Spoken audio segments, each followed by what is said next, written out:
Nous célébrons aujourd'hui la journée mondiale de l'ozone, la 35e édition, à l'instar de la communauté internationale. La Convention de Vienne et le protocole de Montréal ont commencé depuis 1985 et 1987. Et aujourd'hui, nous célébrons donc la 35e fois donc, cette journée-là. Et je voulais d'ores et déjà vous dire combien le Sénégal a été impliqué aussi dans tout le processus donc, de mise en place de la protection de la couche d'ozone, des mesures, et ça s'en est suivi comme cela jusqu'à ce qu'on arrive en 2016 à dire que les HFC, les hydrofluorocarbones, aussi posent des problèmes, et ça a été l'amendement de Kigali, le seul amendement qu'on a eu au niveau africain. Donc c'est porte le nom d'une ville africaine. L'amendement de Kigali diminue les hydrofluorocarbones, qui ne sont pas des gaz qui appauvrissent la couche d'ozone, mais dont la fabrication de certains produits qui détruisent la couche d'ozone, par exemple le HCFC 22, produit du HFC 23, et cette production-là est un gaz à effet de serre. Donc on est en train de lier deux conventions internationales, la Convention de Vienne et la Convention cadre des Nations Unies sur les changements climatiques. Et dans la définition de la Convention climat, on prend en compte tous les gaz non couverts par le protocole de Montréal. Donc vous voyez la complexité. Et aujourd'hui, donc on est à une situation où on a à peu près diminué d'ici 2030 avec tous ces amendements-là les cancers de 2 millions donc, de cas qui pouvaient avoir lieu. Parce que ces produits-là, en détruisant la couche d'ozone, augmentent donc les effets biogéochimiques qui ont des effets mutagènes sur nous et sur certaines espèces. Il y a aussi les CFC qui ont diminué de 2 gigatonnes en équivalent CO2, et ça, c'est une contribution de l'ozone au climat.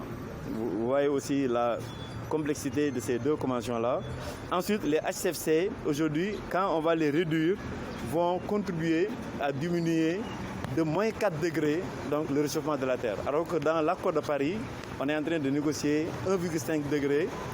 Les pays sous-développés poussent à diminuer à 2 degrés. Si une contribution fait 0,4 degrés, ce n'est pas rien.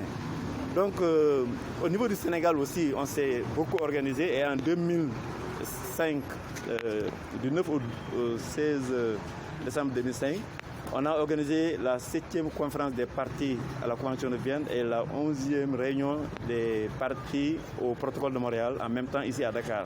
Ça montre l'engagement de notre pays, donc aussi sur la scène internationale, à contribuer, et nous avons grandement contribué aussi à pousser l'amendement de Kigali.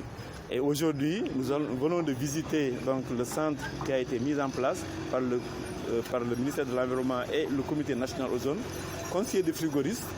Aujourd'hui, l'événement de la Covid veut qu'on soit très sobre, c'est pour ça que vous n'avez pas tous les points focaux des régions, mais chaque région a un point focal qui s'occupe donc des substances qui appauvrissent la couche d'ozone dans la région, et relativement donc à la production de froid le plus souvent dans tous les secteurs.